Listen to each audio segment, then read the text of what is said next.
বেশিরভাগ ক্ষেত্রেই দেখতে পাওয়া যায় যারা গৃহবধূ তারা যদি কোথাও যায় স্বামীর সাথে বলুন বা শ্বশুরবাড়ির যার সাথেই বলুন, যদি কেউ বলে বৌমা কী করে বা বউ কী করে, এক কথায় তাদের একটাই উত্তর আসে, বৌমা বা আমার বউ হলো গৃহবধূ। বাচ্চাদেরকেও এইটাই শেখানো হয় যে বলবে তোমার মা হাউসওয়াইফ।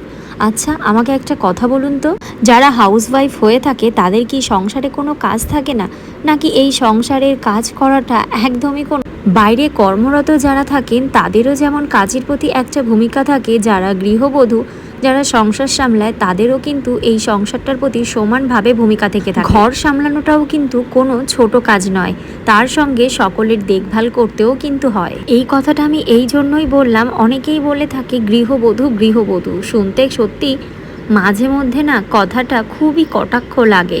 সমস্ত কাজই সম্মানযোগ্য ও গুরুত্বপূর্ণ কিন্তু হয়ে থাকে আমাদের কাছে।